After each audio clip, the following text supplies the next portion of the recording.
Welcome to part 2. Now I have to say something about Babylon Newton's book, The Raila Conspiracy. Okay? This book, of course, was published before the August 8th elections. And now looking back, if you read that book and you got the information in that book and you put it right next to what went down, what unfolded during the fateful August 8th elections, you will faint. The book was absolutely prophetic. Okay? When you read the book, you will understand why the events of August 8th had to happen the way they did. I can tell you very categorically that indeed there is a Raila conspiracy. There has been a Raila conspiracy, in fact, for a very long time. It's just that somebody put it down in a book and gave us details. Now I can imagine one of those guys behind the rigging of the August 8th election sitting down somewhere and perusing through Newton Babio's book, and then they'd say something like, "Ai, huyu kijana anapata information kutoka wapi? Hii ni sedition. Kwenda rokota huyo kijana." Indeed, looking back at it all, it just fits in like a glove.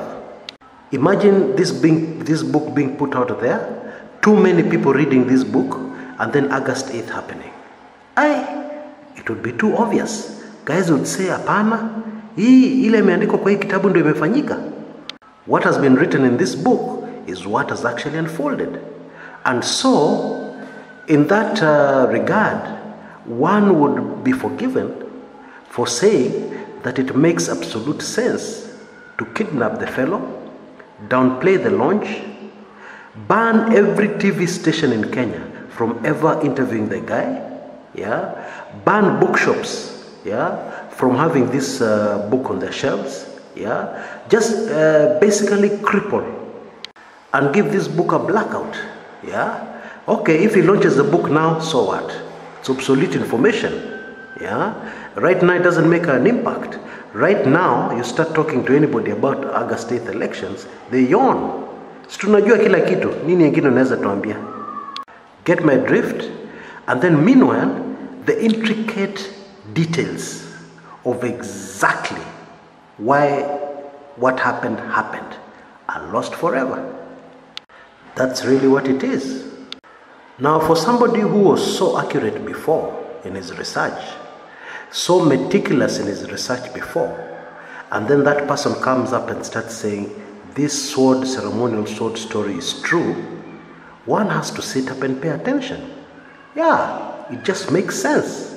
Or if I can put it in another way, it would not make sense to ignore the young man when he says the sword story is actually true. As far-fetched as it sounds, as ridiculous as it sounds, one would be crazy not to at least sit up, pay attention, and take another look at the sword story, which is what I've been doing all weekend. I've not yet gotten anything conclusive, but let me share what I have so far. We know that billionaire businessman Jimmi Wanjigi was in a lot of trouble. 2 months ago, a very crazy headline hit us, where it was said that guns were found at the home of Jimmi Wanjigi, somewhere in Malindi, late at night. And then the following morning, you'll remember, hundreds of policemen, not policemen, commandos, laid siege at Jimmi Wanjigi's house. The billionaire businessman was not in, but they burst in and started searching for something, and they caused havoc in the house. They wrecked, they damaged things in the house. Now it was very obvious from their search, they were looking for something that would ordinarily be hidden. Guns perhaps, or perhaps a ceremonial sword. Gosh. We know that this incident was serious because even NASA leader Raila Odinga was detained. The commandos told him, "You're not leaving. You're not allowed to leave." Now, maybe many of you don't know this, but this situation was saved by some quick thinking, by somebody. What happened is that within minutes that morning, Wanjigi's home was flooded with international press, local press, Juakali press, Gata press. Everybody was there. Somebody very important must have panicked at all this attention, and orders were issued, and the commandos withdrew.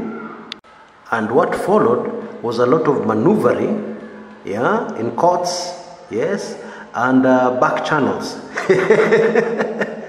And that is how that story cooled off. And to date, that story remains a mystery, a very deep mystery. However, if you fit in the sword into this story, it makes some sense. Now I need to tell you something about Jimmi Wanjigi. This guy is smart. Okay? Yes, people say he's corrupt, that he has been involved in a lot of big tenders. Yes. People even link him to the big scandal of the Kibaki administration, Anglo leasing. Now there was this Swiss ambassador, yeah, who I've once interviewed myself personally, who was very involved in trying to catch up with those behind the Anglo leasing scam. I mean, during his tenure as ambassador to Kenya, Swiss ambassador to Kenya, the guy never let go. He followed up that thing as if it was personal. Well, the guy was just one of those guys, you give him a job, he does it and he wants to do it thoroughly. Okay, no problem with that. Now what Jimmi Wanjigi did is set up this guy. Yeah, there was a meeting set up, and the Swiss ambassador didn't know that the place had cameras and audio na kila kitu. Yeah, and they had a discussion. And apparently Jimmi had already known what the guy had come to do. You know, in the US we have something called a plea bargain. Yeah, you know a main witness in something, and you know that somebody was involved, but then you make a deal. You tell him, do this and help us nab the other guys, and you're home free. So apparently, I believe this is what the Swiss ambassador had come here to do. And the whole thing was taped, and the whole thing was spun in such a way that it looked like the ambassador was actually asking for some money to make this thing go away. The ambassador actually says, and I believe him, that the whole deal was to get some of that money recovered. But the long and short of it is that this move by billionaire Jimmi Wanjigi, it fixed the ambassador. He was suddenly being investigated, and of course now he's out of Kenya. He has somebody else is the Swiss ambassador. That is Jimmi Wanjigi for you. Okay? So you can understand the kind of battle that would be going on against a person who appears to be an ordinary citizen and the mighty government of Kenya. So where is the ceremonial sword of authority? If it's true that Jimmi Wanjigi's residence in Muthaiga was being searched for this thing, yeah, was it found? And if it was not found, has it been found to this day? We do not know. But one thing is for sure. This sword, yeah, that represents authority, yeah, is an instrument of power.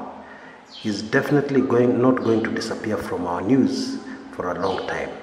It's not going to disappear from drama in the Republic of Kenya for a very long time. Okay? So let's just observe and see what happens next.